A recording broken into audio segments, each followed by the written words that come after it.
This morning, I to produce offsprings. In fact, in the days of Israel, that barrenness is considered a taboo or a curse because they would say, if you're not producing, but you know what? God is saying, barrenness is no more.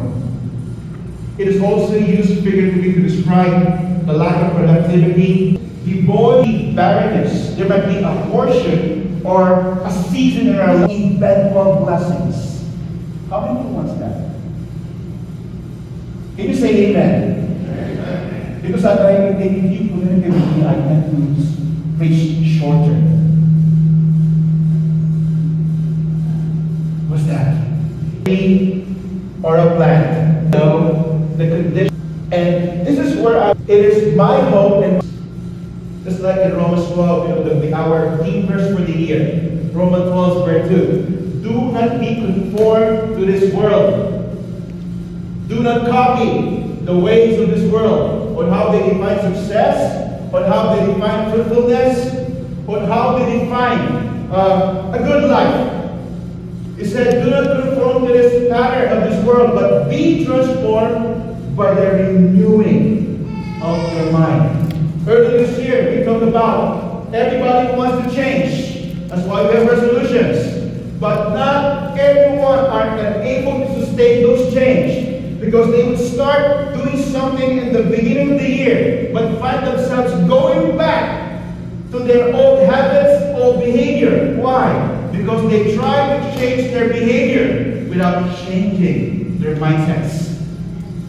That's why they're renewing of their mind. My hope and my prayer that not only we will transform our behavior, but transform the way we think. Encourage you to say amen. Amen. It's a good deal. Influence. Amen. My life, our life is continuously growing physically, emotionally, mentally, and most of all, is spiritually. Growing to fruitfulness. And He created ultimately the first man and woman. The first commandment that He said, go be fruitful and multiply. Genesis 1:22. The very beginning of creation and the very destiny of man and woman is not just to stay in a nice place called paradise, but for us to occupy the earth and be fruitful and multiply. And that commandment did not change. It's still true. It's true in the beginning. It's still true today. In fact, when Jesus comes again, guess what? We will be judged by the fruits of our lives. That's why it's my prayer that we will live our lives in fruitfulness, because it is God's plan, it is God's desire, and it is God's destiny in your life. Amen. Are you ready? How can I be fruitful, Pastor Sam? Oh, I want to know. Let's go back to the scripture. It says this: blessed is the man who does not walk. Say it with me. Blessed. Blessed is the man. Is the man who does not walk. who does not walk in step with the wicked, or stand in the way the sinners stay, or sit in the company of mockers. First of all, there are things in our lives that prevents us from growing. And what Scripture teaches us is that before we would grow, just like when you are planting. Anybody who plants? Clear. Look at his friends. Tell me the company you keep, and I will show you the destiny that you get. A couple of Sundays ago, maybe several Sundays ago, I've shared the formula for those of you who are mathematical geeks. The formula of growth. The Scripture is telling us, blessed is the man who does not walk in step with the wicked or with sinners.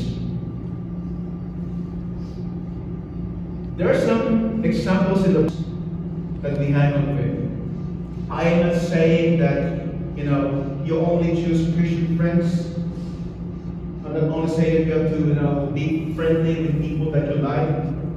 But what I'm saying is be careful on who you allow to speak in your life. Amen. Because it will impact your life. When I was in college, I go on Sundays. The first thing that I would always do on Sunday mornings is to repent. Because I am a Christian on Sunday, but I am somebody else from Monday to Saturday. But there's this desire for me to really walk in Christ. And when I could no longer bear the conflict within me, I want to follow Christ, but yet I am so weak to say no to my friends. I'm always ending up compromising my values because I am hanging out with the wrong crowd. So I made a prayer and asked God, God, I really want to live my life for you. I pray, bring me into a place where I will be surrounded with godly friends, godly people that will help me to become who I am, because I am so weak and not strong to where I'm at. Guess what? God answered my prayers. He took me out from that job. He opened up an opportunity for me to work abroad in Taiwan. And from there, I got surrounded by people who wants to serve God. They were looking for a guitar player and I happened to play the guitar. And there, God answered my prayers. There, Amen. I started growing because I am now surrounded by God-minded people. There I have discovered my giftings. Not only God is using me in the worship ministry, but He started using me in proclaiming and teaching the Word. And not only that, God also brought the most beautiful woman in my life. Woo! If God had not spared me, I would probably marry somebody else. That we need to take out. That is the stones that will prevent us from growing, is to surround ourselves with the right crowd. And I'm so glad you came this morning today, because I believe in my heart, this is the kind of crowd. These are the kind of people we need to surround with. Amen. Do you agree? Can you look at your neighbor? Are you the right person I need to surround myself with? Would you help me grow? The day of Jesus' third is approaching. This is the kind of crowd. People who loves God, people who are mindful of the things of God, so that we could grow through fruitfulness. Second thing is this I would like to mention. In verse 2, how can we have fruitfulness in our lives? In verse 2 says this, but those who delight in the law of the Lord, who meditates on His law, on His word, day and night. Second principle is this: invest in God's word. To place ourselves in the right crowd, we need an investment. Investing our lives and our time, and knowing what God says in His word. Amen. Amen. This is not just a book. Yes, they were written by men. It is a book written for a span of 1,200 years, or more than that. Yes, they were written by men, but they were inspired by the Holy Spirit. This is a revelation of God. If there's a manual for life, it's all in here. You will be amazed on the wisdom, on the depthness, on what the Scripture teaches us. Not only on what things happened in the past, but also teaches us on what we can do and we can live our life in the present. It also prepares us on what we will become in the future. Amen. Amen. That's why it says, delight in the law of the Lord and meditate on it day and night. Psalms 190 says this, your word is a lamp to my feet and a light unto my path. It is God's word, His word, that shows us where the way is. If any of you have driven in a road where there is no light, guess what happens? We may find ourselves hitting something or somebody if there is no lights. There are times we are walking blinded in this world. We don't know where to turn left, turn right, or go straight or go back. But the word of God teaches us where to go. In Psalms 119 verse 11 says this, I have hidden your word in my heart, that I may not sin against you. There are times God's word is like our guardrail. It keeps us away from being thrown on the sides. Hiding His word. Reading is not enough. But the scripture teaches us to meditate on His word. And meditating means keep on thinking about it. Not only on Sunday morning, but on Sunday morning, Monday evening, with His word.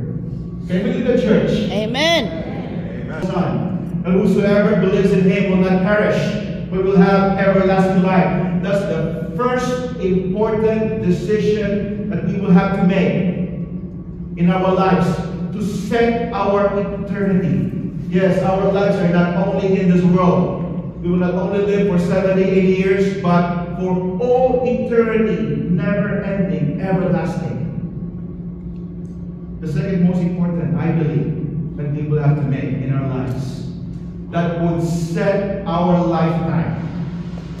Lifetime would be 70 years, 80 years, depends. And I'm so glad that Nanay Day celebrated her 80 years. Be yoked together with unbelievers. For what do righteousness and wickedness have in common? Or what fellowship can light have with darkness? I say this to the rest of you who are married, who are believers but are married and unbeliever. If any brother has a wife, he must not divorce her. No, divorce is not something that God desires for us. As a husband who is not a believer and is willing to live with her, she must not divorce him. Verse 14 says this, for the unbelieving husband has been sanctified through his wife, and the unbelieving wife has been sanctified through her believing husband. Otherwise, your children will be unclean. But as it is, they are holy. If you find yourself in that situation, stay as a believer and let your light shine to those unbelieving spouses. 17 says this, nevertheless, each person should live as a believer, as in whatever situation the Lord has assigned to them, just as God has called them. This is the rule I laid down in all the churches. I know this is controversial. Never wither, and they prosper in all that they do. This is the sign. This is the promise. If we are living our lives and growing into fruitfulness, that in everything that we will do, they prosper. But there is a condition, and the condition is this, that we need to be planted along the riverbank so that we could bear our fruits in its season. And the third principle I would like to leave you with this, for us to grow in fruitfulness, is be planted and stay where your soul is getting nourishment. Be planted and stay where your soul and your spirit is nourished. Be planted along the riverbank. You place yourself in a place where you find nourishment for your soul, refreshment of your spirit, and fellowship with like-minded people. You know what that place is? It is called church. To be planted in the church where you can hear the word of God. To be planted in an environment where you can be surrounded with people who also loves God. And the promise is this.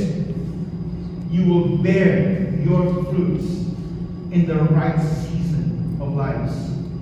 And everything that you will do, it will prosper. I don't know about you, but it's a great deal for me to live my life with.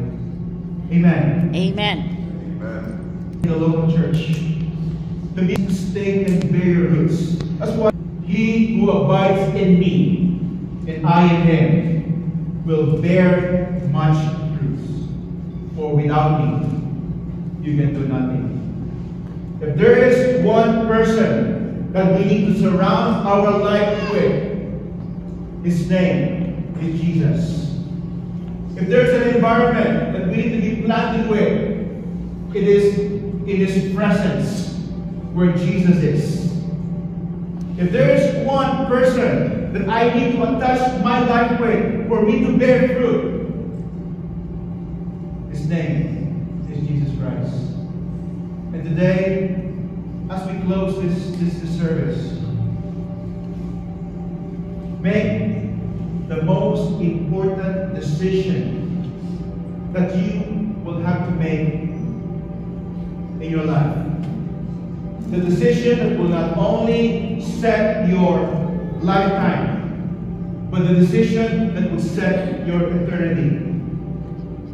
By choosing to be planted, by choosing to be united with the one who gave his life for us. And his name is Jesus Christ. We will